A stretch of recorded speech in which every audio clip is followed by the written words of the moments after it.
Parce qu'à l'époque, les chevaliers, quand ils s'arrêtaient devant les petits bistrots avec leurs chevaux, ils s'arrêtaient, il y avait un mec qui bouchonnait le cheval. C'est-à-dire qu'il s'arrêtait, qu'il frottait le cheval parce qu'il était là, il transpirait. Et il s'arrêtait pendant des heures pour bien manger des bonnes gamelles. Donc, et Lyon, qui est la capitale de la gastronomie française, parce que ça se trouve en Gascogne. Et autour, il y a tout. Voilà, et donc le tire-bouchon est inspiré de cette gastronomie-là, de la gastronomie lyonnaise, et produit du terroir, tout simplement.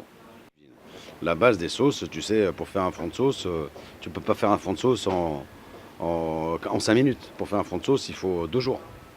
Pour faire un fumet de poisson, pareil.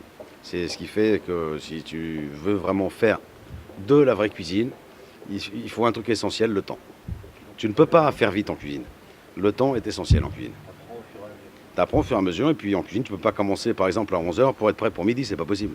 Le plus important dans la cuisine, il n'y en a qu'une, c'est la qualité du produit. Voilà, la qualité du produit, c'est ce qui fait tout.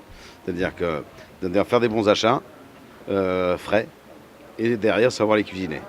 Donc je pense que pour acquérir ce genre d'expérience, eh ben, c'est pour ça que les chefs ont un certain âge et que chacun a sa touche culinaire. Parce que chacun, la cuisine, c'est comment dire, la cuisine, c'est comme l'amour, c'est universel.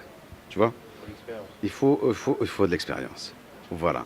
Et tu peux aller partout dans le monde. Et je pense que la cuisine française n'est pas la meilleure au monde par hasard, parce que c'est tout simplement la meilleure. Et là, on envoie au client. Voilà, on vérifie que ce soit bien cuit.